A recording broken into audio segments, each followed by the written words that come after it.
Hi, everybody. I want to welcome everybody to the May meeting of the Division Five of the Lone Star region.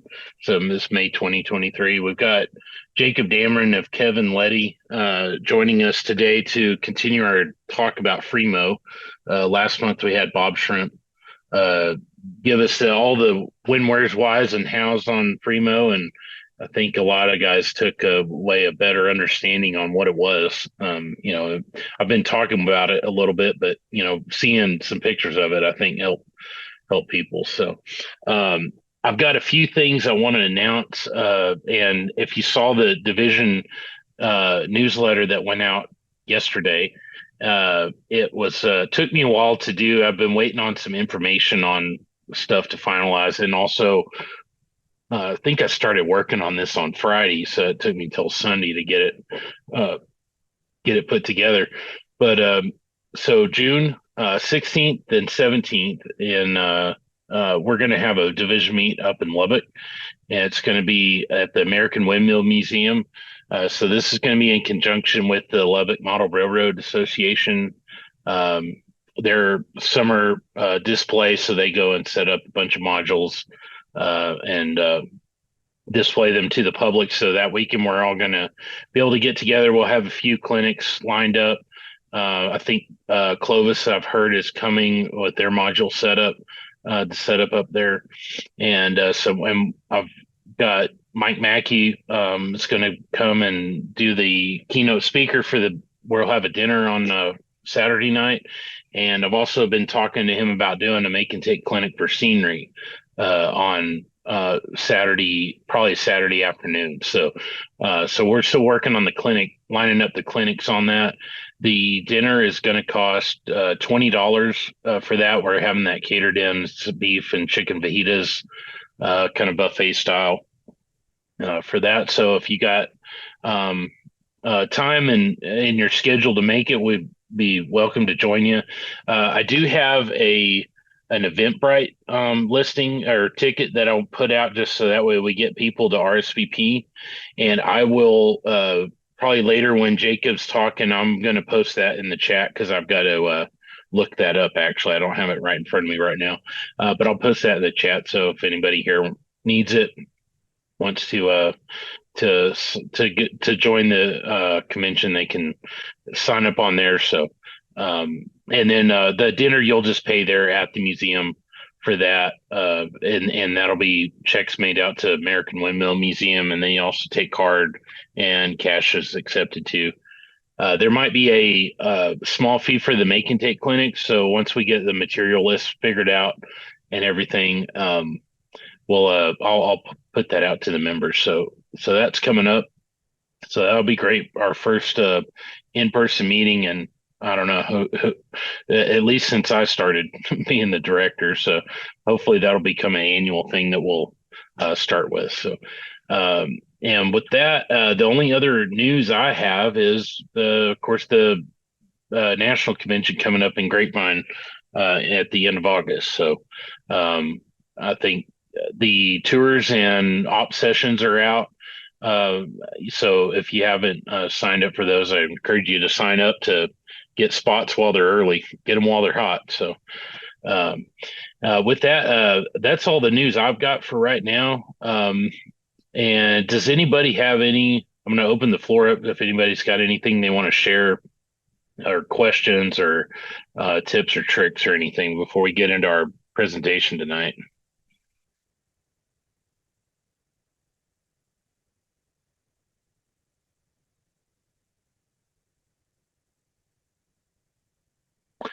All right. Well, I guess not for right now. So, if you got something, we can cover that afterwards.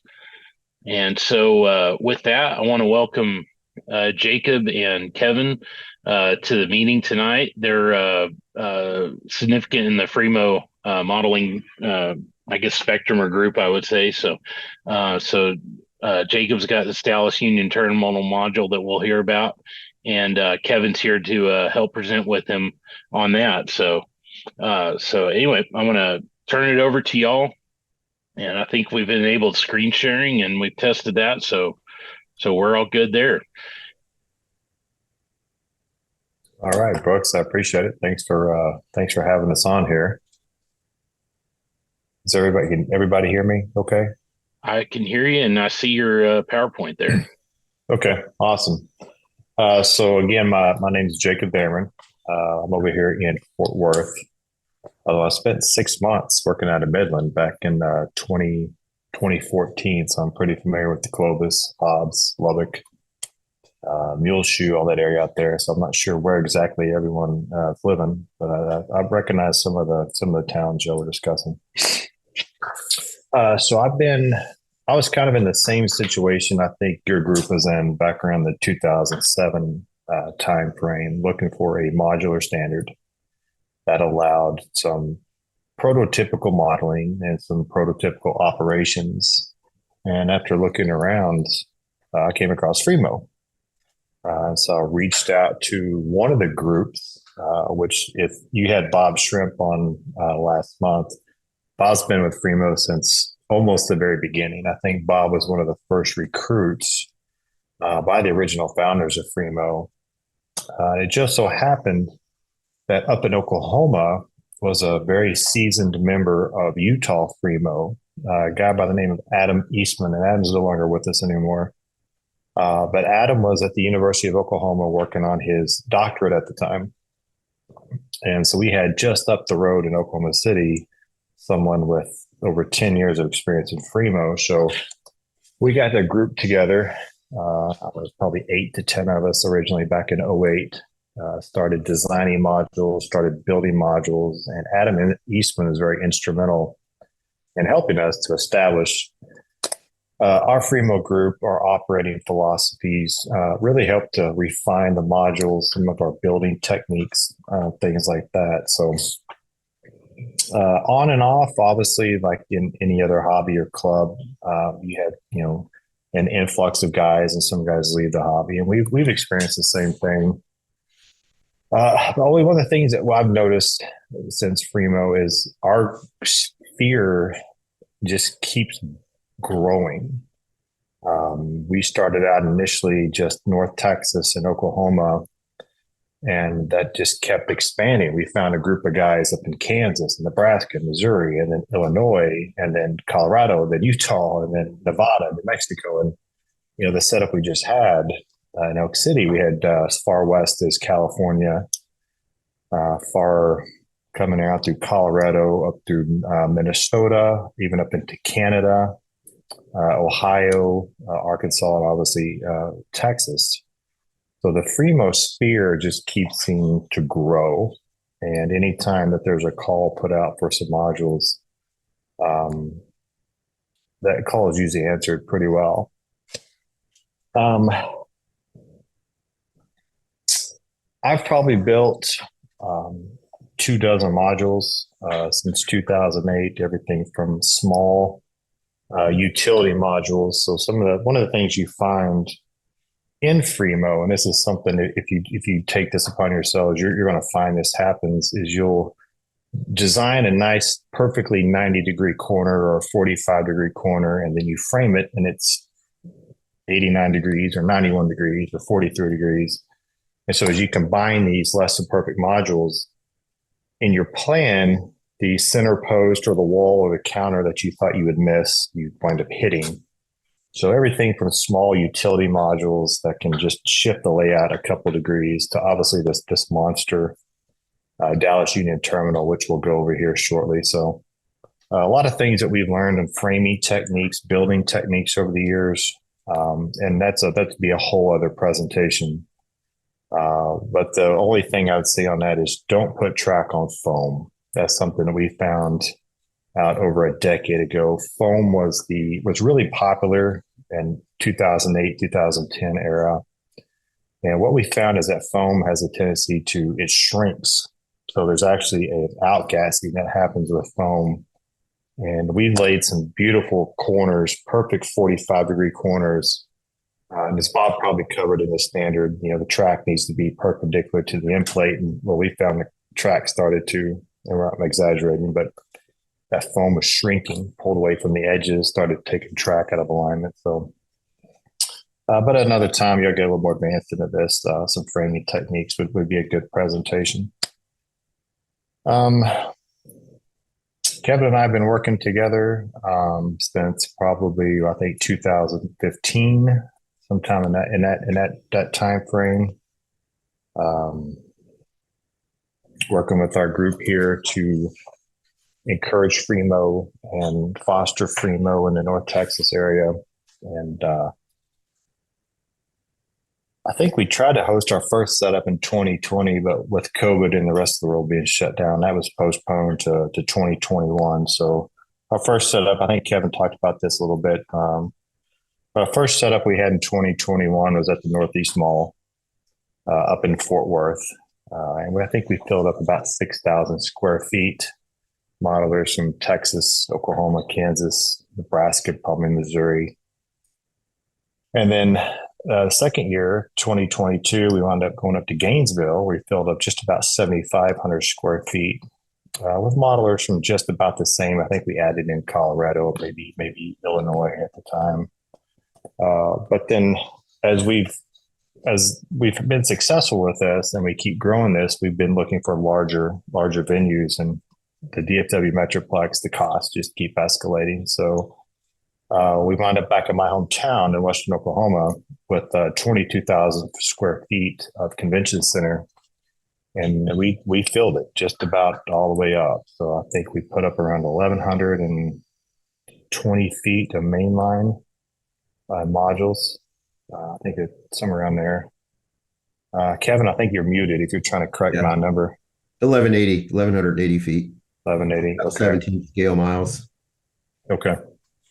So it was quite an undertaking and a very successful one at that.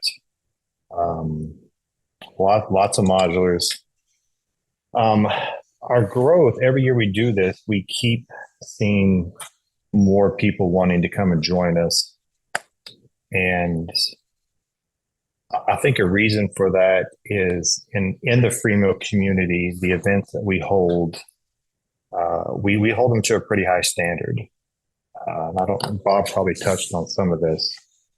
A lot of people can build a module, but quality in the module itself is really, and more to the track geometry, the reliability of operating across the module, the scenery techniques, all that stuff aside.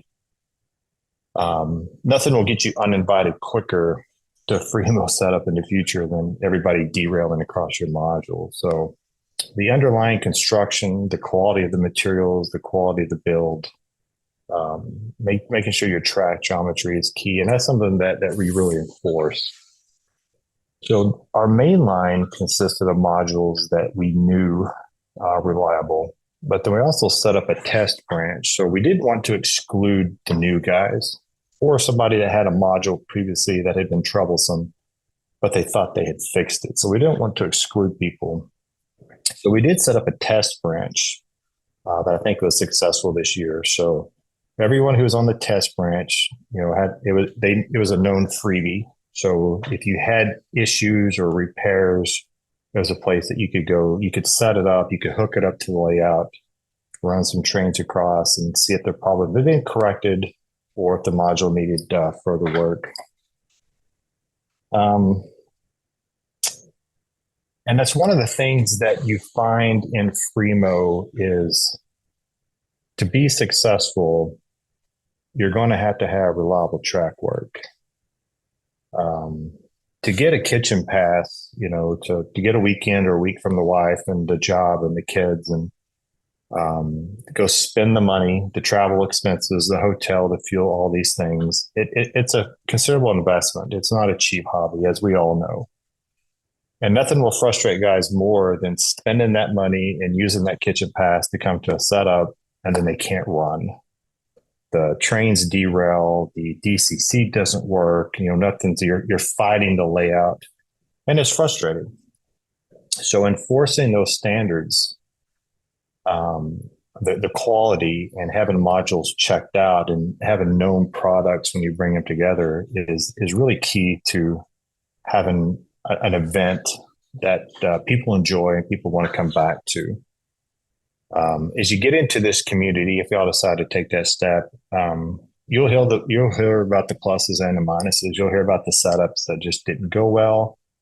You'll hear about the ones that did go very well. So enforcing those standards, ensuring that your module is a successful piece of the puzzle is key. The organization too. So when we attempted to set up 22,000 square feet of modules, we knew it was going to be quite an undertaking. So there was a lot of planning involved, multiple databases, module files, module, what had industries, what didn't have, what had passenger facilities, what had a siding, how long was the siding, did it have a Y, does it have a loop, does it have a turntable, all the things that if you're building a home layout, you get to singly design those yourself with whatever that your space or finances allow. But on a Fremo setup, it's what do we have coming to us? So building the databases and knowing what we had allowed our layout planner to look at the space, look at the equipment that's available, and make the maximum use of it all. So today just happens to be 1 year prior to our next setup in Oak City. So today the email went out with the initial who, what, when, why, where, what you need to plan on, and not only for the modeler's side of it, but also our side of it, the information we'll be providing to them, timelines, information required, that sort of stuff. So the planning begins early on for these larger setups. Obviously, when we go back a couple of years to the smaller setups, these are things that would maybe be done 5 or 6 months in advance and not so much a year in advance. On the Fremo side, another thing that draws, because not everybody's attracted to Fremo, and Fremo is not a good fit for everybody. Just like N-Scale, I'm marveled at the ability of N-Scalers and what they're able to do, but there's no way that my hands and my eyes can work in N-Scale. So I know N-Scale is not for me, even though I can be amazed at the work that those guys do. But in Fremo, we really push realistic trains. Obviously, remodeling, and we have to curtail the length, except for passenger trains. A lot of times we can model actual lengths. But realistic trains with era matching equipment, having emergency war gondolas, a string of those behind a set of SD70s, is probably not the most realistic train setup. So we don't ever govern, hey, we're only operating 1958 to 1963. We don't do that, but we do expect that any train on the layout be an era matched set of equipment. So Fremo is often said to be the layout side of prototype modeling, and that's probably fairly accurate. So a lot of guys will spend a lot of time, effort, money building up their trains. On the operations side, so last year we had a freight ops chief and we had a passenger ops chief, which is Kevin Leddy. He's here with us tonight. And our freight guys were able to build up their master plan on, and you did not have to participate in this. So any of these operations that we do, they're strictly voluntary. But a lot of guys like to switch. They like to grab a couple Jeeps, haul the local out, go switch the industries, haul the cars back. So, and then the passenger operations, which here in a minute, I'll turn that over to Kevin. But we kind of do something different on that, or similar on that too. So that's kind of the big picture on the Fremo, what we do here. So I'll turn the page right now to the Dallas Union Terminal, which is up on the screen. This started with a single E unit back in probably 2012 that Walters released, and it turned into this just ridiculous project. But we're getting there. So the initial design work on Dallas Union Terminal, the module set, began in 2014. And I can go back over the emails and designs. It expanded rapidly into trying to model this specific terminal. Construction on this began on December the 4th, 2015. And it's been evolving ever since then. The footprint of this module is 42 feet by about 21 and a half. Obviously, it doesn't fill that whole area, but that's the overall footprint. Per the Fremo standard, all the mainline track is code 83. Everything off the main is code 70. It's all microengineering track. There are 62 frogs on this module set. So I didn't list the turnouts. There's about 46 switch structures. So there's crossovers, there's double crossovers, there's double slips, there's movable point frogs. So there's a lot of different switch structures that were all built by me. The 62 frogs are all either Details West or Proto 88. As we all have to do when we're modeling, some condensing. I'm only modeling 6 of the 10 platform tracks. And the capacities are just about 1-to-1. So we can mostly handle between 12 and 15 car passenger trains, which should handle everything that came through Dallas Union, maybe get into the El Capitan or perhaps the Empire Builder. Some of those might have to be doubled over if we run those down in Dallas. But, and then the Y, I think we'll see some pictures of that here in a minute. The Y did exist. Dallas Union Terminal was built over on the floodplain of the Trinity River in Dallas. And so the Y is actually built out over that floodplain. And it looks, everybody else said, "Hey, nice bridge." When I was posting pictures, I'm like, well, it's not a bridge. It's just because it doesn't go anywhere. So,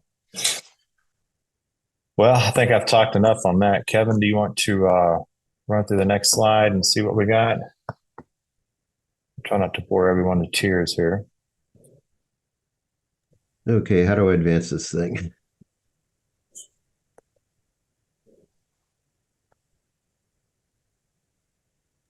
Here we go.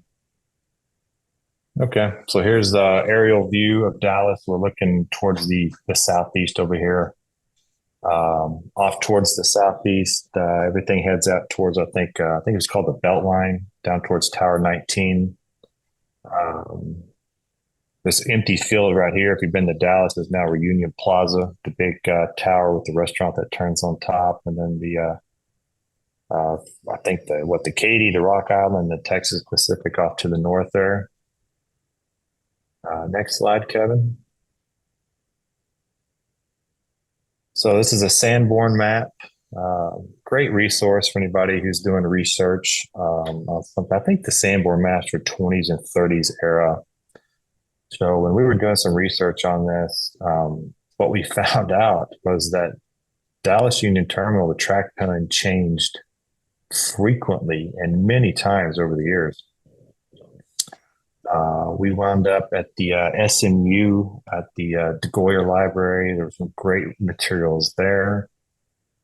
Some of those old, you see them at the train stores now. They're the books on like Dealey Plaza or the Texas Pacific, but they've come up with some great photos that were good reference materials too. So the prototype had 5 platforms, 10 tracks. I'm only doing 3 platforms and 6. The width just got to be too excessive.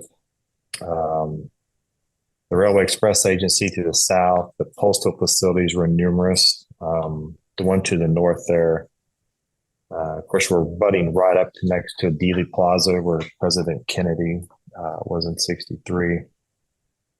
Next slide, Kevin. So this is the module itself. So a lot in the middle is fairly accurate. The triple underpass, which is being shown in the purple outline there, kind of on the left side. From there to about the end of the platform tracks is very representative of Dallas. The north side of triple underpass and the Texas Pacific, which will be coming down off the bottom of the page. A lot of art. What was some incredibly complex track work and make it Fremo compliant. So as Bob probably covered, Fremo's either a single track module standard or a double track module standard. So To the left there, where the Rock Island and Katy came off, that should actually be about 7 tracks. So, but this track plan was come up with to make the module functioning. And this is one of the things I think might be a first for this module set is a lot of the passenger trains that we've seen in Fremo and maybe even in the general modeling community. Passenger train comes in, stops, counts to 3 and notch 8, and here we go again. But this one, we actually wanted to work trains. We actually wanted to turn the power sets, pull off express cars, set out RPOs, pull sleepers, add coaches, remove coaches. So that required a lot of the track work, even if reduced, to make that functioning. The top right corner of the page here, which is the Tower 107 area, I think the number, there's a 500 number there. That's about 99% make believe. So everything that came off of that went down through the coach yard, and there's just numerous facilities that would have taken this module set another 40 or 50 feet. So a lot of that was freelance just to make that end of the module functioning. So the Y is incredibly accurate. Scale length. There were some estimates made on the number of bents on the trestles. And of course, as soon as I built it, then here came a clear picture showing me that I built it with too many. So, but this is the current footprint of the module set. And the module right now is, I don't know, Kevin, what do you think? Maybe 80% operational track wise? Yeah, easily 80, 85. Okay.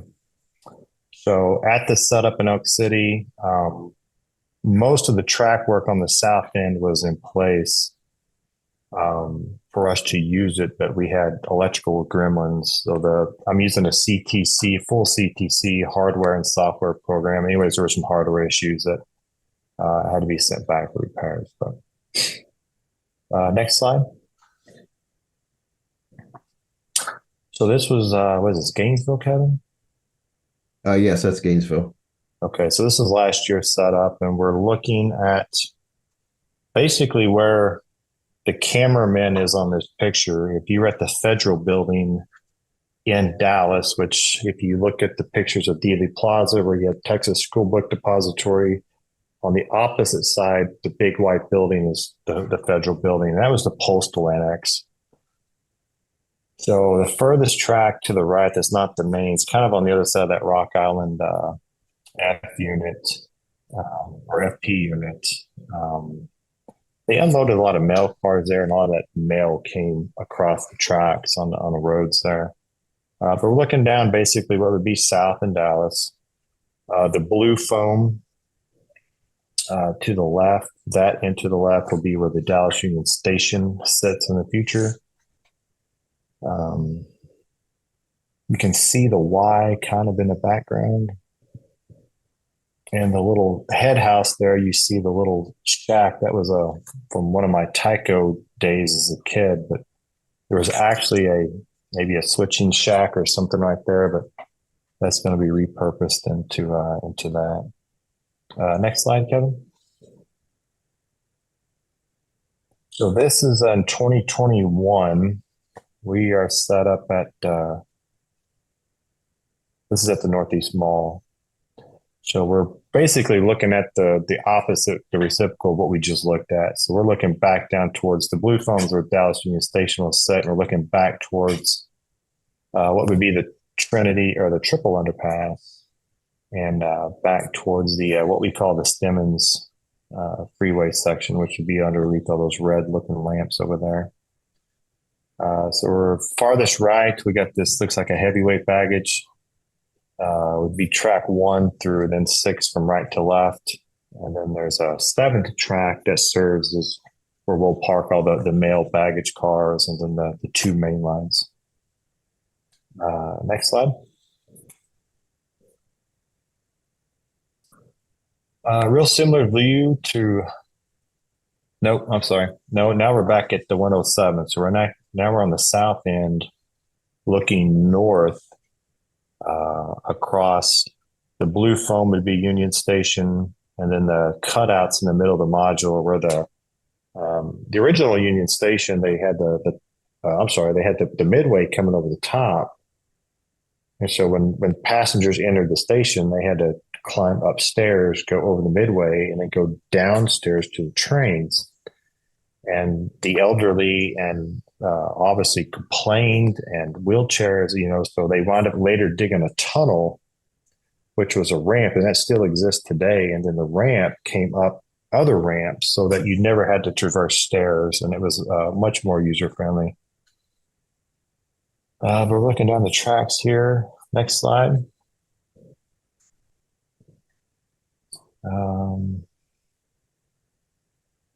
We're back at the Federal Building. So we're looking back at Federal Curve here. So about where the Federal Building is again, with a couple of, this was at the Texas and Western down in, where are those guys at? Forest Hill? Forest Hill. But they allowed us to come down and set up and kind of see what we were doing. So the module set wasn't even physically, framing wise complete at this point. These are my Rock Island E units. Anybody who's Rock Island modeler knows that you're just going to drive yourself to drinking trying to model all of the shop rebuilt stuff the Rock Island did. Any shop hand that had a welding torch and plates, they just started modifying stuff left and right. Next slide. All right, so we're looking at the same area here. So the picture in the bottom left, this was in 2021. This is Tower 106. So if you come to Dallas today and you go to the what they call it, the 6-4 Museum with the Texas School Book Depository, you'll be parking just on this side of Tower 106. So this was a Ryan Harris. Ryan measured this, and one of the obviously the new technologies we're all making use of is 3D printing. So this is 3D printed with I think the Minuteman, the shingles on the roof. But this is the area back in 2021, and then the picture in the top right was taken today. So I've been working on the scenery on this end, and then that's a new Katie heavyweight baggage there that Kevin donated to the fleet. But that's looking over the little right of way that's kind of removed. That actually existed, but it jumped over the other way, but it ran right over a bunch of frogs I had. So we're kind of just given the impression that it was there to try to hold a little accuracy on that. But next slide. Okay, so this is what I'm calling the Stemmons area, the Stemmons Freeway set. Highly compressed scene here. So this part where the Texas Pacific left the Dallas Union Terminal Company, there were actually two bridges. One went over I-35 Stemmons Freeway, and that portion of the bridge was actually on a radius with a turnout on the bridge. The spacing of that bridge is what we see in the picture, but the style was the bridge immediately to the west. So I combined the two bridges together to build this one. And then I added a crossover that we needed to access the passenger leads. That was probably another 2 or 3 miles, but that's a compressed scene to make this module functioning. The picture on the bottom right was taken, I don't know, when we take that, Kevin? Last week? Yeah. Okay. Yeah. So that scene's starting to come together. The scenery on these two modules has really progressed since the setup in January. These are the two that we plan to have on display at the RPM that we're hosting next month. So next slide. So this is what we call the Trinity Tail. And this did exist. This was built over the floodplain of Dallas or the Trinity River. Now it's been filled in with dirt, and this is now the parking lot for Reunion Plaza. But this, we started building this, started laying this out.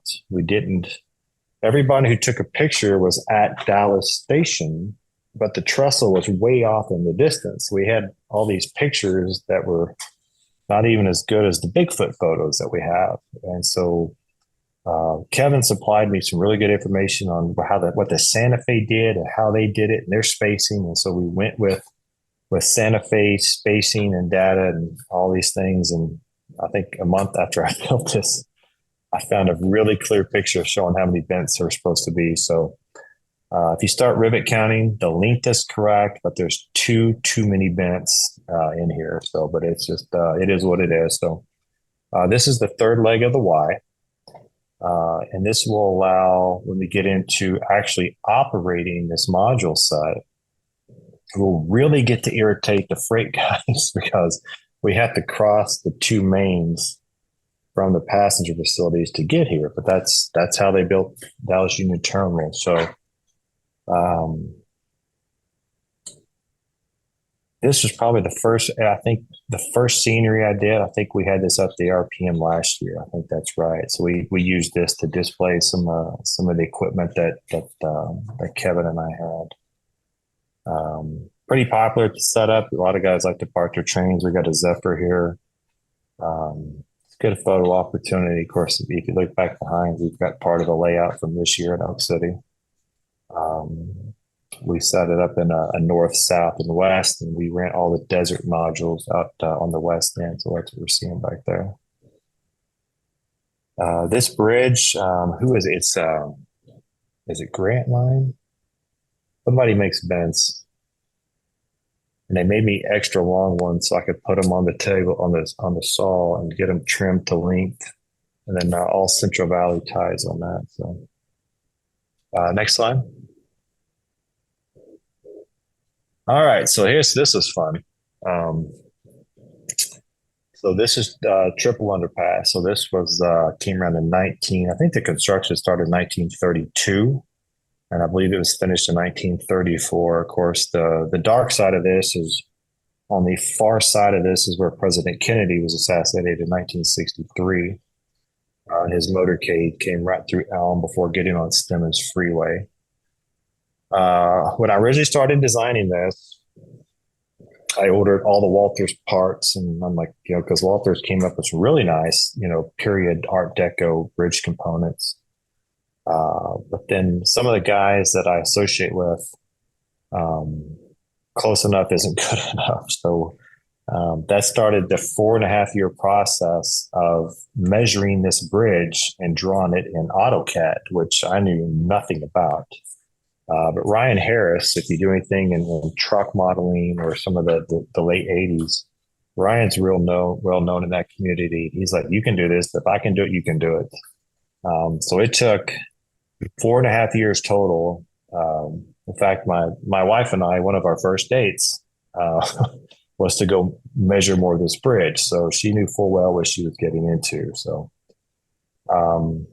my model of it, which you can see on the bottom there, is that your Santa Fe train, Kevin, sitting on the triple? Okay. Yeah. So this bridge is 100% accurate, except for the wings off on the side. So in our world, when we do slopes, it's a 60 degree, it's a 2-to-1. In the modeling world, we seem to have settled on 45 degrees, obviously for space. So when if we go back to the previous couple of slides where I had the Stemmons Freeway, those Walters abutments were 45 degrees. So that slope continues through the module set. And so I had to take and modify the wings from a 60 degree slope to a 40 degree. But outside of that, it is 100% accurate representation. If I had a closer picture of the lettering, there's even some pieces on the lettering that they didn't continue the silver, and there's a weird piece of black. We even got that. But when I was measuring this, I woke up a homeless guy back on the top right corner there. So I may have to model him. I think Mini Print is doing 3D scans of people now. But this will be the next project. So where Kevin's F units are sitting here right now, That is a double crossover that has double slips on two of the four corners. The K Frogs, those were Proto 87 made the K Frogs for me for those. And there's a lot of track and switches sitting on top of that bridge. The model railroad, model control systems, they import those MP5s, which the most of this module set uses tortoises, but the MP5s are an incredibly low profile servo type of switch throw that also has a double pole, double throw ins and outs on it. So once those are installed, if you were to get down at eye level, that MP5 will hang up about 1/8 of an inch below the sides of the bridge. But that's so once we get that in this summer, then the roadway will be put in. So this isn't a really good. I mean, obviously, there's a lot. I think once we get some more scenery in this end, I think this will be another popular photo location for the train. So. What did you use to build that bridge out of? Is it just laser cut or So that is Shapeways, and Shapeways changes the name of their products about every 6 months, but it's their sinistered nylon. So the finish on this, if you were trying to do a car body or something like that, it's not a good material for that. But if you're trying to do stucco, brick, concrete, something like that, because it's got a little bit of a rough finish to it. They actually came out pretty well. This was printed back in, what was this, Kevin? 2016, 2017? Yeah. I'm trying to think. I think they're right about time, a little after we met, because you had the first piece.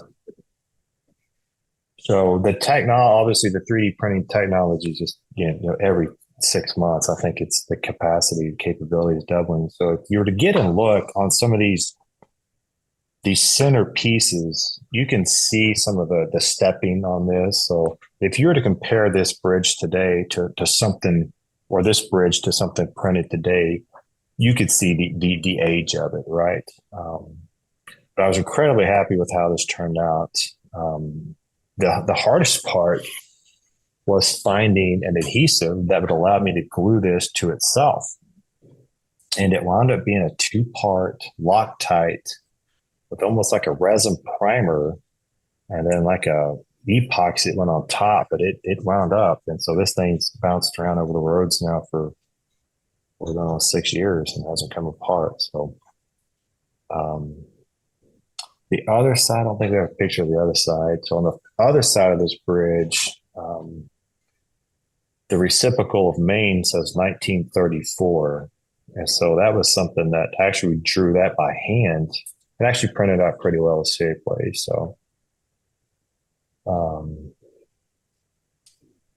geometry of this bridge is kind of unique because the road crosses the triple underpass at one angle, but then the tracks cross over. So there's 3 angles here. So it's pretty distinct. do you have any support structure holding the track up above that bridge part, or is the bridge actually holding the track up? No, so the bridge is strictly cosmetic. So right up until you get to the 2 tunnels, it's conventional. All my modules are 1/2-inch Baltic birch on mostly 3/4-inch support structures.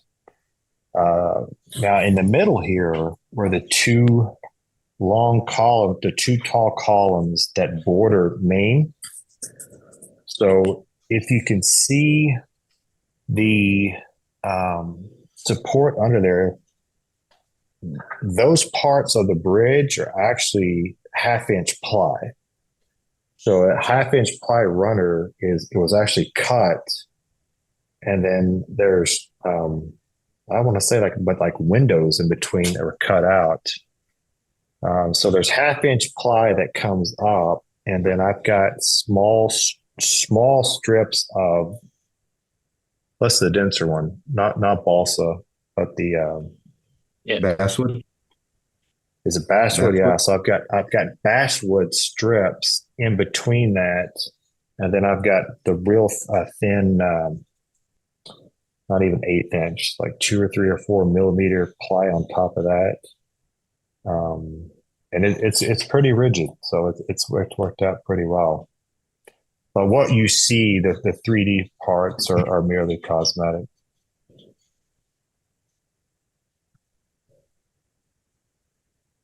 Well, next one. Okay, so here we are. We're looking at the other side of it now. So here's another a different train of Kevin's. So we're on now the east side of the triple underpass on the downtown side. Looking back, the dirt back towards the top left is the two Texas Pacific tracks that go to Fort Worth, and then you can see a little bit of the double crossover right here, and then that would be the Katy on the right and the Rock Island just under that. What is it, baggage car? That would be the Rock Island going out that direction. So there's 3 Fremo ends on this module set. So we've got the TMP and then the Rock Island Katy, and then the south side, I guess, what do we call that, Kevin? The Beltline, the Junction, Tower 19 side, or Tower 19. Tower 19. Okay. Yeah. So one of the things that was incredibly frustrating on this bridge is I assumed wrongfully that what they did on the west side, they would copy on the east side. Come to find out that's not the case. The horizontal members over the road on this triple underpass are completely different on the west and the east side. I think one's like 87 inches tall and one's like 63 inches tall. So when I started originally copying and pasting the stuff just wasn't lining up. So I had to go back and redraw. And I'm like, oh, they had one crew on this side and they had another crew on this side. So I guess next slide. Okay. So that's the end of what I've got. So that's more the building, the module set, some of the design work on it stuff. So from here, I'm going to turn over to Kevin. Kevin's been our freight ops chief. I'm sorry, passenger ops chief at the Primo setups for the last 3 years now. And Kevin's the one who knows how this thing operated. So he's going to be the one that will design our operating scheme for this. So Kevin, I'll let you take it over. All right. Thank you, Jacob. First, a little background about my experiences that kind of led me here. One of my stops in my career at the Santa Fe Railway was Kansas City. And in the 4.5 years I lived there, I was lucky enough to become a regular operator on Chuck Hitchcock's layout. And if you know anything about Chuck, he was known as the godfather of train operations. And he had his Santa Fe Argentine division layout at the time. And, he ran both freight and passenger trains, but he had, many of the noted Santa Fe passenger trains on there. And one of the things he did is, especially with the mail and express trains, is do a lot of station switching and so forth. So I pretty much fell in love with that, and always thought someday it'd be something I'd like to do. And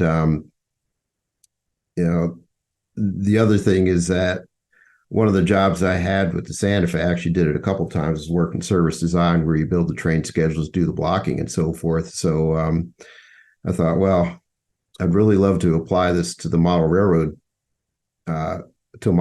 someday. I've done it once with a good friend of mine up in Canada, but when I met Jacob and we had our first sit down lunch to talk about stuff, he talked about his vision for Dallas Union Terminal. And of course, he saw the physical vision of what he's built so far, but he also has a vision for operating it and so forth. And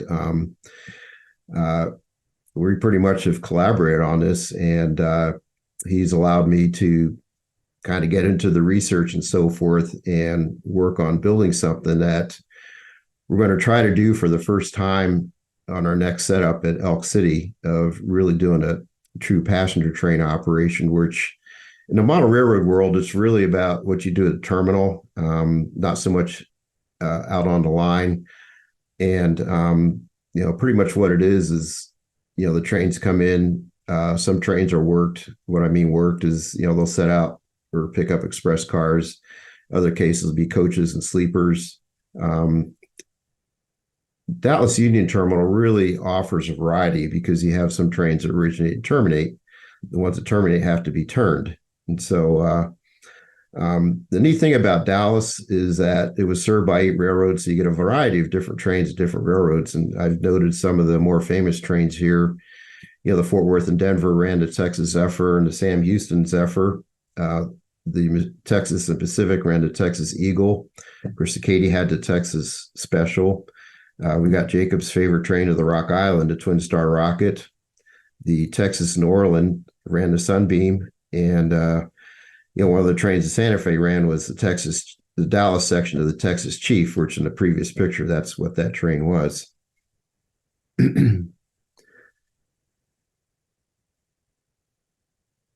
So,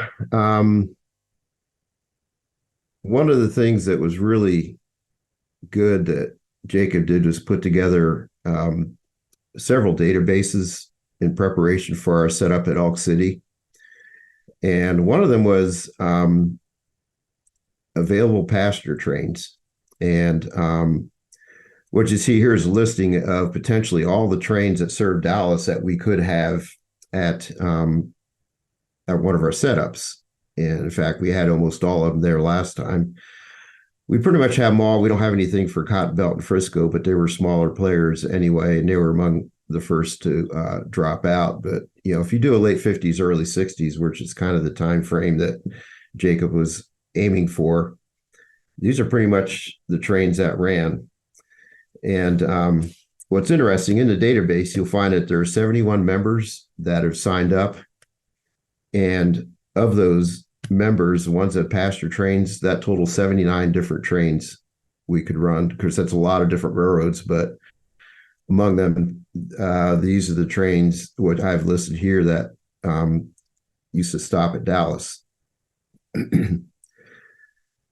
So one of the real challenging things is to how do you get everyone else involved, and how do you make it easy for them? If you look down there, there's positions required. The first one is the terminal train master. And since I'm building the master plan, I'm going to play that role. But what's also going to be cool is the tower operator. And he's actually going to be a tower operator. He's going to control the switches. He's got a screen, and it's all computer supported, so he can control the switches just by the click of a mouse. In our last setup, we did some running with dispatcher that actually went pretty well. I think we're gonna have to do it again, because what we're going to run into is the freight trains are still going to run, but there's going to be times where there's going to be conflicts in the main line. And Jacob brought up one of them where we have to get a train across 2 mains to get them over the wire to turn them. And one of those in particular is the Texas Zephyr. It comes in around 7 in the morning, but it leaves at between 11 and noon later that same morning. So when they came in, they cut the power off. That was turned separately from the cars. The Union Terminal Company, SW8 number 8, took the train and actually has to do it in a couple pieces because of the length of the Trinity tail.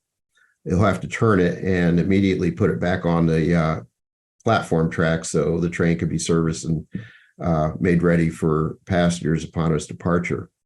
So it's going to be interesting to see how all that works out, because there's a lot of other passenger train activity going on and so forth. But the tower operator is going to be Ed Chapman, who he and I were close friends and co-workers through both of our careers with the Santa Fe and BNSF.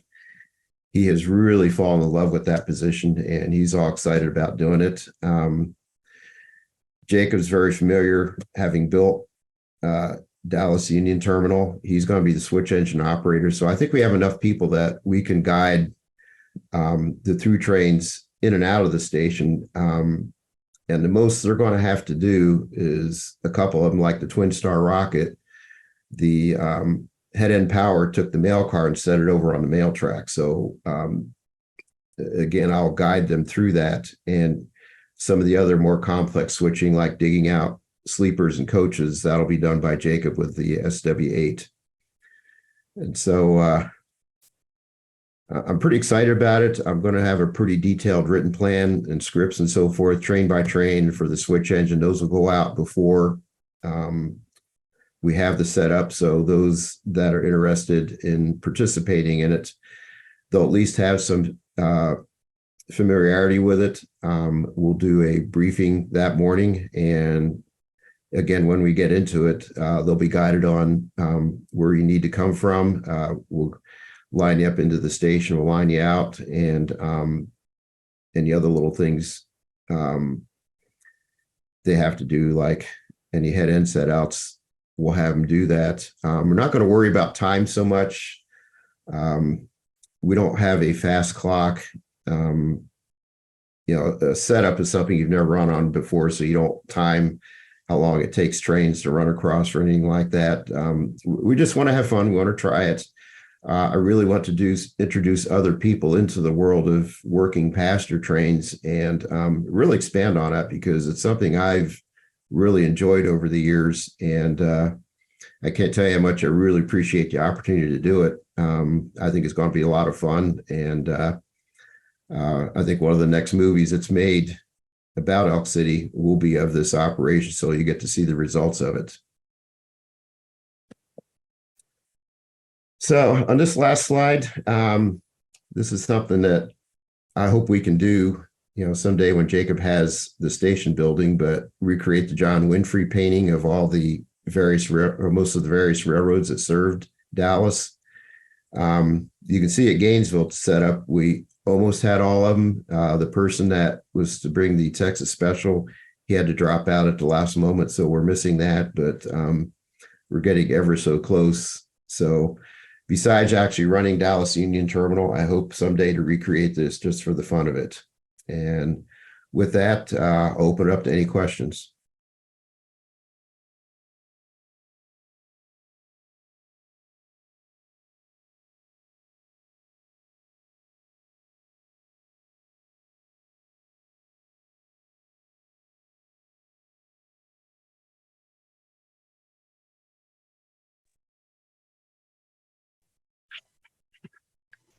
Well, I'm thinking of a question actually.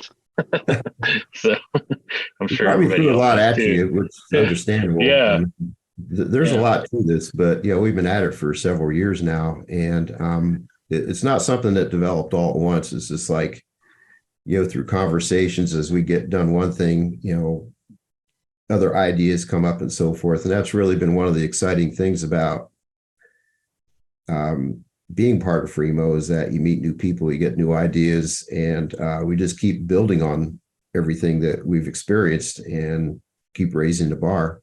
And something like this intensive for passenger train operation, to my knowledge, has never been tried in the Fremo world. So it's kind of nice to be on the leading edge, and hopefully others will be impressed and influenced to want to try it themselves.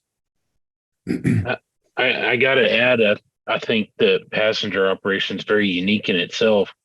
And, a lot of layouts, I think, that do it don't really either have the space to do all the support yards and everything that, tracks and all that stuff that's needed to support, truly support passenger operations.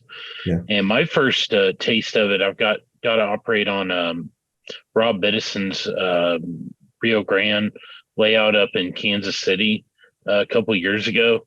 And so he modeled, I think it was Denver Union Station there. And it was me and another guy was doing the passenger job that he had. So he was yard master. I was, I guess, trim job or tail end. Basically, I was on one end of the yard. He was doing the other. the passenger trains would come in, we would pull them apart. So I would be taking the coaches off and sticking them in the coach storage tracks and fetching new ones and bringing them in the REA building, and the ice house, the commissary was on the other end of the building. So we'd have to send the dining cars down to that end, or not building, but yard. And then, the mail cars and freight and all that stuff had to go to the REA building. So it was actually pretty jam packed, that on top of all the trains coming in and out, because you had to cross one of the main entry throats into the yard to get over to the to one of the branch lines and the coach storage yards. It was there was times that they had to wait on me coming through with something, or that I had to wait on them to come through. And it was jam packed with just doing that. I mean, there's a lot going on there, and I found it quite fun, and I feel like doing this would just add a lot of operation to Fremo setups and things. Well, a couple things to what you said. A lot of what went on with pasture operations has long been forgotten, and a lot of modelers don't really know that, and that's understandable. You really have to do a lot of research to get into stuff like this. I've got a degree in industrial engineering, so one of the things I learned in college is how to mine data and summarize it and figure things out from it. And so over the years, I've learned where to look. A lot of what I've put together here is from various official guides that Jacob and we have from the 50s and 60s. They can be a little bit confusing at times, but for the most part, you can get everything but the head end cars and the makeup of a train. You can get their schedules, you can figure out their connections and stuff like that. You have to rely on pictures. Just any place else you can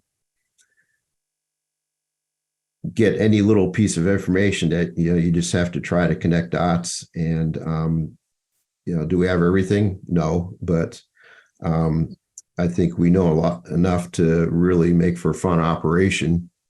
And the other point I want to make, Chuck Hitchcock's layout, his Argentine division, his depot was only 2 tracks. He had a small supporting yard and a couple other tracks for express cars. And he actually got a lot out of that. And one of the things that we really stress on our setups that, pasture terminals, if you want to run pasture trains, don't park your train there for very long. That's kind of one of the things I've noticed in prior setups where a pasture train gets run one time, it gets parked at a depot and it remains there for the rest of the setup. That eats up your capacity in a hurry. And even if Jacob had all 10 tracks, if we started parking trains there, then there would be points of time when during this op session that we'd run out of tracks on the platforms because we have too many trains parked there. So it requires a little bit of discipline, a little bit of cooperation for everyone else. But again, it's something we really think we can pull off and, work with the guys. Hopefully they'll enjoy it and learn something from it. We're going to learn a lot too. We'll probably do some things different after this next time at Elk City, but, we'll have stuff to build on and, try to make improvements, add stuff, take away stuff, do other tweaks as we learn.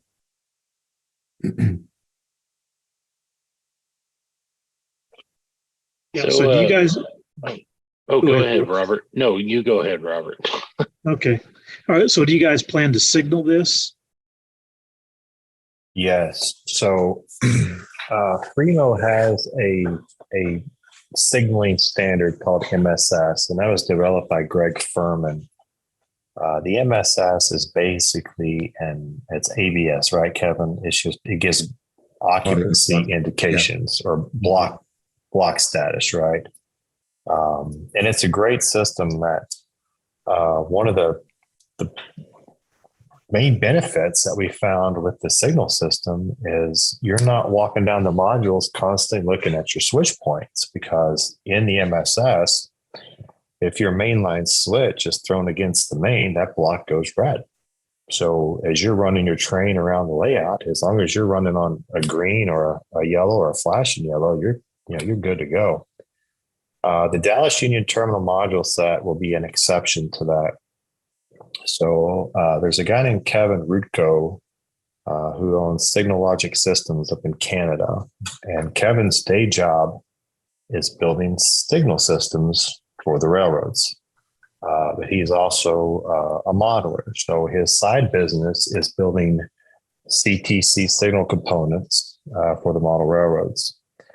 So what he's designed, Dallas will be a CTC island that does communicate with the rest of the Fremo MSS signal bus. So it'll send the data the MSS needs, and it'll receive the data that the MSS needs. But the tower operator, so the prototype had two, right? So there was Tower 106 on the north and Tower 107 on the south. And we've combined that to a single position. It's basically, it's a computer screen that is linked to the bus that's under Dallas. And this year we're limited to switch points, right? But our tower operator can either control individual turnouts or can line routes. The layer I'm working on right now is the detection side of that, the occupancy detection. So the whole layout, the tower operator will be able to see actually where the trains are as they move through the terminal complex. The next layer, which should be going on here in the next couple of months as well, is the signal side of that. So this will be once it's fully operational, the operator will line the route and then give signal indication for train movement. So you can see in this painting here, and this is a very accurate painting, but the little pot signals here that Dallas Union did have, and they were basically, what did I think we decided they were either red or yellow, or red or green. They were basically stop or go, I guess, at restricted speed. The main line will have full, head overhead signals. One of the liberties that I'm taking, though, is I'm going to be using the Rock Highland G head over the USNS Searchlight. So they didn't have Rock Island signal heads here, but I'm going to take a little bit of modeling license and incorporate Ryan Harris, again, another Ryan Harris 3D product, has the Rock Island G heads. And several of the pictures that we saw, we were looking at the Tower 106 area. There was a signal bridge there that I'm actually designing right now in CAD. And once that design is finalized, that signal bridge will be 3D printed in a castable resin. And then Precision Scale will then take that and cast that in brass for me. So that signal bridge will have magnetic feet in its mounts. And the good thing is I don't even have to hide the wires, because when you look at the prototype, the signal bridge came across and they just had this huge bundle of cables coming down into a signal cabin. So that's all I get to do that. So I'll just have a little, shrink tubing over my wires and I plug in and they'll be in plain sight. So, but yeah, it'll be fully signaled. I expect to have the north end of this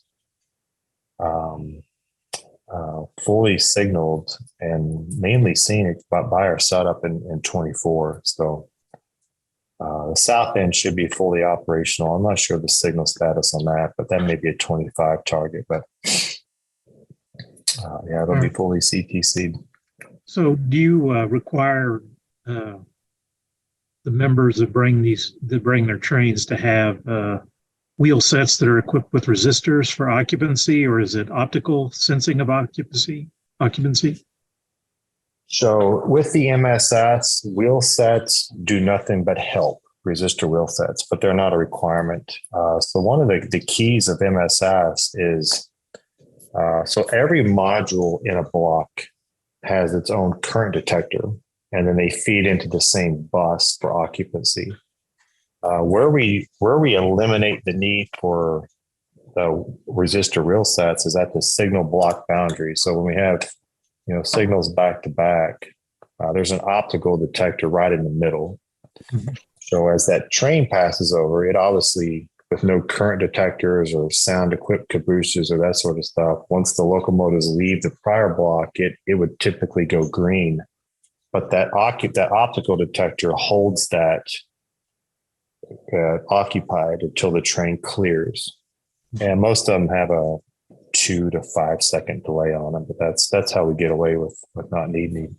But that said, we have one guy that operates on the Colorado Railroad Museum, and they do require resistor wheel sets. So his equipment that is equipped with those does nothing but just add to the reliability of the system. So Sure. And if I could ask one last question, how many pieces does this break down into? I'm sorry if I missed that. Oh no, I didn't When you cover that. transport Dallas. Was it 10? 10. Yeah, it's eight mainline pieces. And then there's the kind of the wedge of the Y, and then the Trinity tail is 9 and 10. Okay, excellent. Thank you. This is a great presentation. Thank you. So how do you transport that? Do you just have like end plates that stack them all up and move them, or do you do them individually? So that was something that's been kind of a trial and error. What we used to do is end plates that you stacked them. With this module set, it's such a ridiculously sized thing. But these are all in crates now. So the California guys, they came up with a crating system. I think they basically just took how you build crates and incorporated it for the modules and made some refinements to it to fit our specific needs. But it's crated. Then we use a 20-foot trailer, strapping everything down. One of the variations of my modules, so with typical Fremo modules, your legs are just fixed, and there's all sorts of different leg designs. But one of the things that I took, I think somebody mentioned the Sippin and Switching Society earlier. Those guys build all their modules on casters. And most of my modules, well, not most of them, half of them are probably in the 8-foot range, but they're pretty long. And so trying to move this stuff single-handedly, I redesigned my legs to be on casters. And then once we rolled in position, I have adjustable feet. So Kevin and I, we take cordless drills and we stand there on the top and drive the feet down and raise the modules up to level. But we're able to, the crates are castered. So we can turn those on side, roll them in. And then with power drill or cordless drill, start taking the crates apart. And then once they're up on their own legs, they can be wheeled.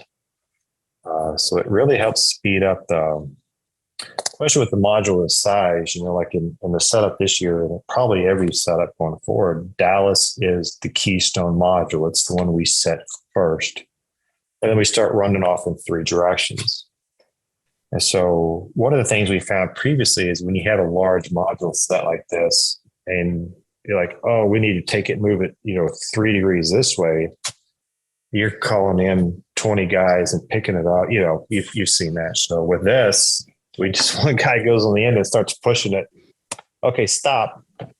And then drop the feet. Still good yet? Okay, start dropping feet, and there we go. So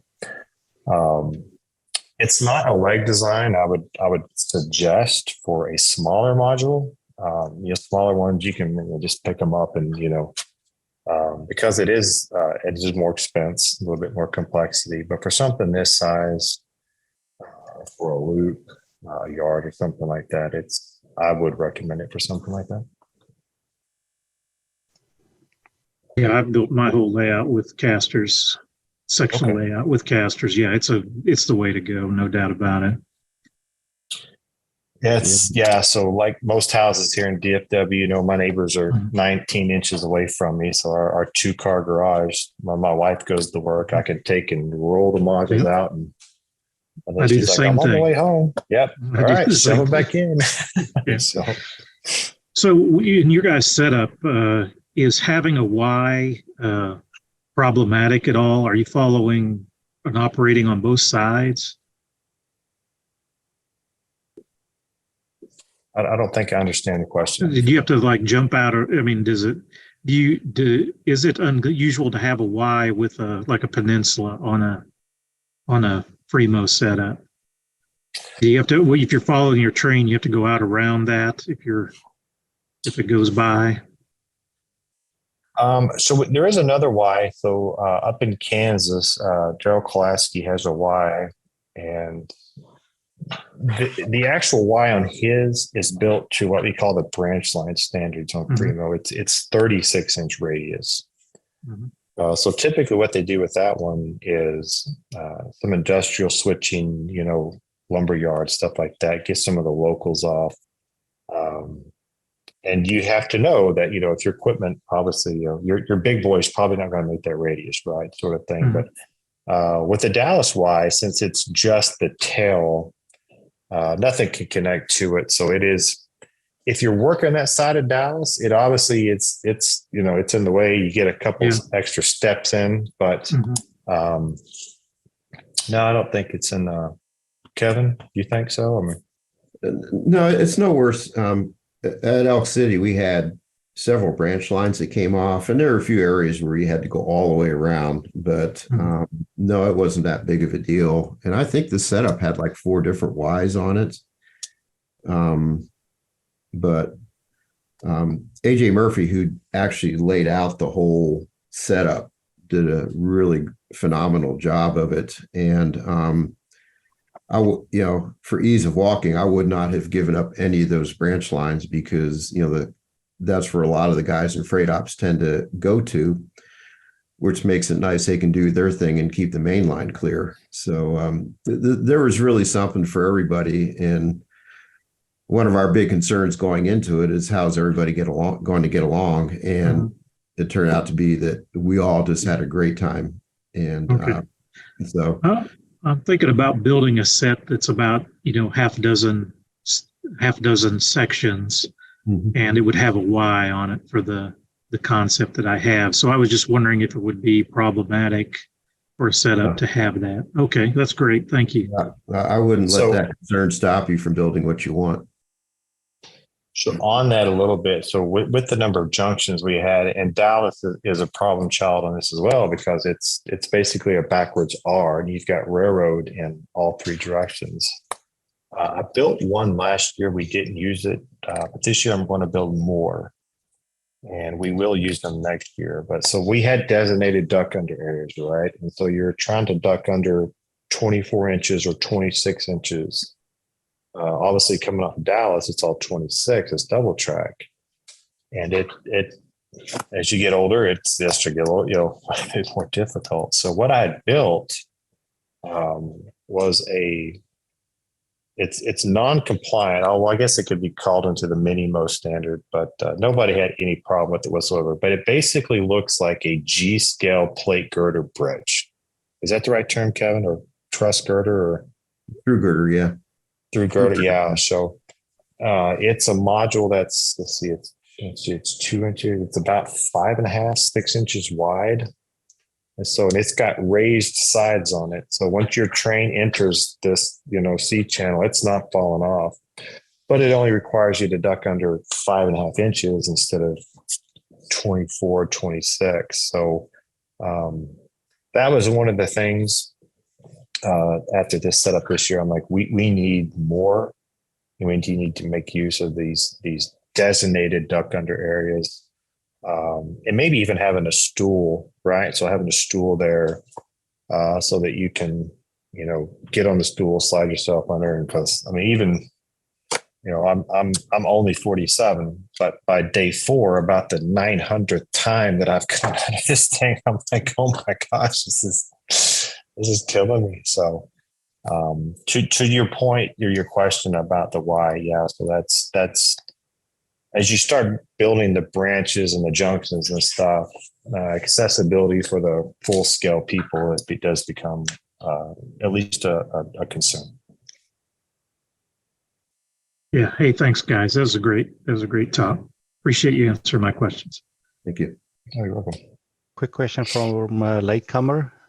How many cars and engines do you need in total or in as a minimum to make this believable or fun? Oh, wow. Well, let me add up the capacities real quick for the 6 tracks that I've got.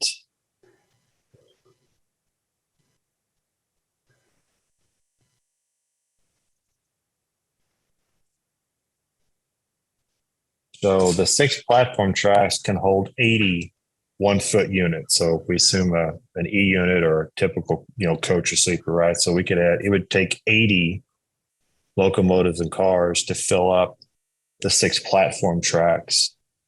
It would take another 19, and the mail cars are typically a little bit shorter, but 19 or 20 mail cars to fill up the mail track. I forget the capacity I have on the REA side, Kevin. Maybe another 12 or 15. Yeah, something like that. Yeah. REA Express cars over there. Yeah. Plus another 2 or 3 cars up on the Mopac house track by 106. So yeah, I don't know. We're looking at maybe 100. If you had 120, you could probably fill it up. Yeah. So assuming 89 feet on everything. Yeah, typically each train ran with 2 E units. So for fill that up, you're talking 12 AB or 6 AB combinations. Then you have the switch engine on top of that, maybe a second switch engine. So you're 13, 14 locomotives if they're all parked there at the same time. But, and you guys already have all this equipment? Well, it's a collaboration. Everybody that comes, they all bring stuff. Yeah, but at some point you need to make sure that something does show up, right? Well, it's something you can't require. No, that's not the question. The question is more, what's the least amount of cars and equipment you need to enjoy doing this? I don't know if anybody's ever figured that out because usually there's plenty of stuff. I bring a couple carrying cases of models, and I only ever have 1 or 2 trains out on the layout at any given time. So I may have if I have 2 passenger trains out there, I may have 24 passenger cars and 4 units, but I still have my bags are half full with a lot of other stuff that I brought to run, which I may never run.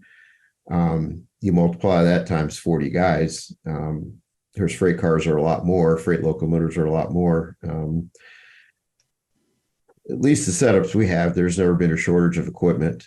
Okay. Probably hundreds of freight cars, probably a couple hundred locomotives, easy. Yeah, I think we have just among our group, we have 79 available passenger trains to us, Kevin. I mean, Yeah, 79. Wow. And that's not every member having passenger trains, but right. What's listed in our database is a total 79 distinct passenger trains.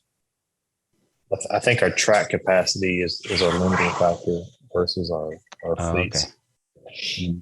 No, I was just, the reason I'm asking is because we're setting up the Operations Roadshow for the convention coming to Dallas in August. Okay. Uh-huh. And if we want to do passenger operations, then I'm just curious how little can you start off with? Because you say you're a required switch engine operator, tower operator, terminal train master, but if you only have 1 passenger train that's going to come by every hour, then these guys might not be really busy the whole time, which is not required either. Yeah. But you don't want to stick someone in a tower and he sits there the whole 3 hours and he towers 2 trains through. Yeah. That's true. But with all those passenger trains, if everybody brings the trains that they have that serve Dallas, we'll have 12 trains in each direction, and that's just for what I call half a shift and maybe an 8 hour. And they do come in bunches, Yep. 6, 7, 8 o'clock. There's a bunch of morning trains coming in, and you actually do have to pay attention to your track occupancy to make sure you can accommodate all those trains, which, fortunately with Jacob having 6 out of the 10 tracks, the answer is yes, but we don't have all the trains either. We don't have any of the Cotton Belt or Frisco trains, but it does allow us to pretty much fill up the terminal, sometimes up to 5 trains simultaneously, which is good. I worry more about trains being parked there and eating up your capacity, because that is a very limited factor, your platform tracks. And, I'm really anxious to see what's going to happen when we do run this stuff, because we're not going to be on any sort of real timetable. I'll call guys, okay, bring your train. If stuff doesn't get out, then somebody's going to have to hang out and wait. I expect that to happen once or twice, but it's just part of it. And it's nothing to get upset about. It's just, we're all going to learn a lot from it. And, we'll probably figure out some things we'll do different later next time. I think something to point out too is that Dallas won't fit in most Frevo setups. So there's a lot of setups across the country that's considerably smaller. Where Dallas just, if I called and said, I'm bringing this, they're like, no, you'd not, we don't have room for this, So Dallas is built in mind for the bigger setups, right? So we usually have a big one at Deschler. There's Evanston, Wyoming, what we're doing at Elk. So there's other passenger stations out there in Fremo that are considerably smaller, right?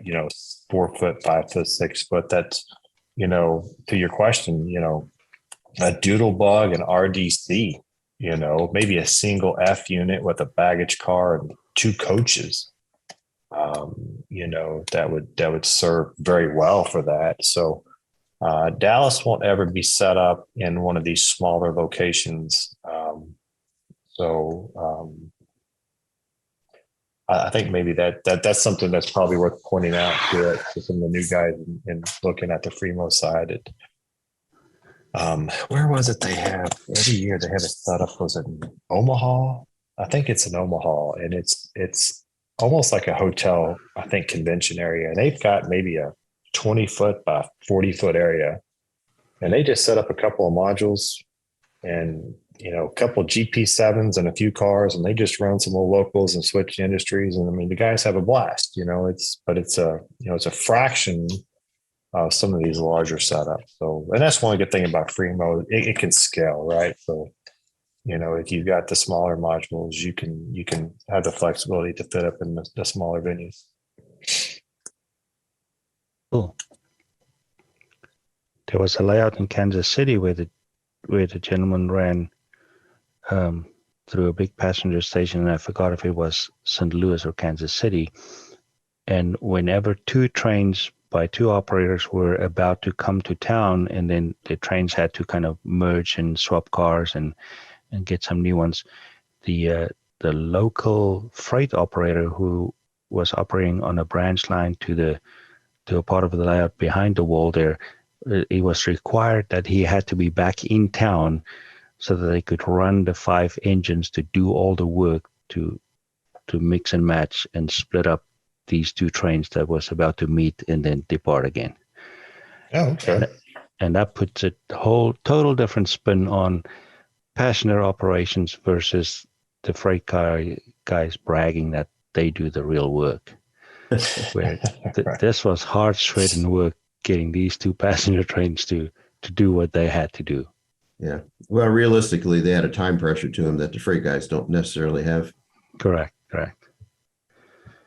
So I will point out that all the operations that we're planning that Kevin has laid out, we're not forcing on our participants. So we've been polling our, and I use the term members. It's not a membership. It's whoever shows up, right? But we sent out polls. Who's interested in operating passenger trains? And I think what was the half the guys, 60% or something, most people just don't know about it, right? Nobody, Correct. few people Correct. understand the complexity of this like Kevin does. And Kevin's tasked with educating not only me, but the rest of the guys who show up, and we didn't get to do what we wanted to do this year based upon some of the physical limitations of Dallas. But, we gave all of our passenger people the option. First is I don't want to participate. I want to put my city of, UP, whatever on the track. And I want to go from stop to stop to stop, count to 3 and keep going. We're like, hey man, that's great. Do it. It's your train, right? You run it the way you want. And the next level of guys are like, hey, I don't mind coming in, dropping off an express car and then leaving. Right. And then, some guys like, oh, I want to flop out sleepers. And I want to, so the level of complexity that we offer is strictly voluntary.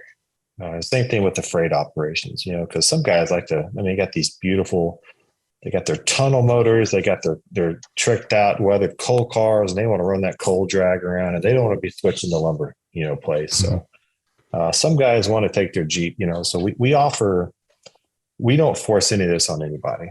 So, it's strictly voluntary on both the freight and the passenger side. And even in that, how much do you really want to participate in? So, but the response has been, kind of surprising to me. I think the number of people,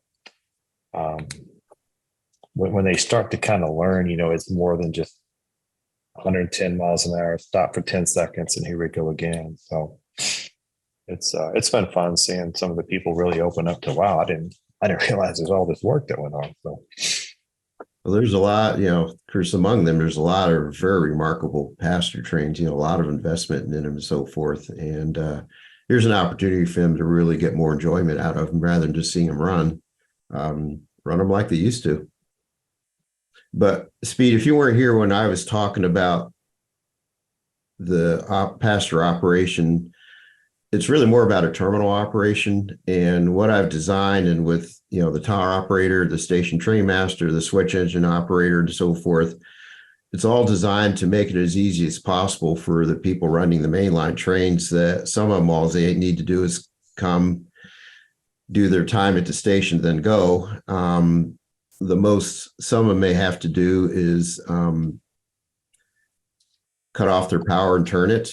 They may have to use their power to set out a mail car, but if there's any digging of other cars, we'll use a switch engine to do that. And everything that they do, they'll be guided by me. I'll be working as a station train master. And we make mistakes. That'll happen, but it's something that we're not going to worry about. Just, have a good time with it. And hopefully we'll build on that. More and more people will like it, and we'll do more and more of it. Well, I always think that the audience is happy to see a long train run by and something they recognize, or, like we all go, wow, there goes the Zephyr, right? Yeah. But then which year was it? What color silver was it? There's more and more and more, the more you get used to it. But then at some point when you have the guys set out some mail cars or some REA cars, and then he has to meet another train where the sleepers from one half has to go to the other half. Yeah. Like they do when the train from Houston and the train from Dallas meet up in San Antonio to become the train to Los Angeles. Yeah. There's that combining of cars, and when it comes back, it has to split up again. Yeah. Then you get really excited about it.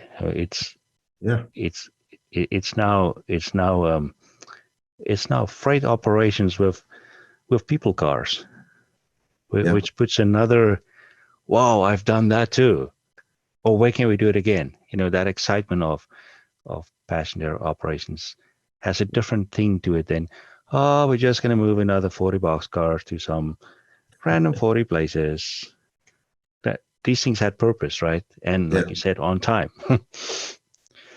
Yeah. What's the goal? So we also had Wichita Union Station at this last setup. Rob Petty, beautiful module set. And then Kevin, I think it's pretty close to 100% accurate, right? As far as the tracks and yeah, it's got them all there, and it's a working station. So Wichita obviously wasn't as big as Dallas with the capacities, but it's a destination for Kevin to send out the passenger trains. And we also had Burlington, a little bit more limited capacity, but then another guy out in California who might be coming this year has the Oakland Mole. Then we had another 9 or 10 smaller. We had yours, we had Welland, we had another, I think we had another 8 or 9 stops. So yeah, like you said, there's lots of, you start, the layout grows and the potential to drop, swap, and combine and stuff. So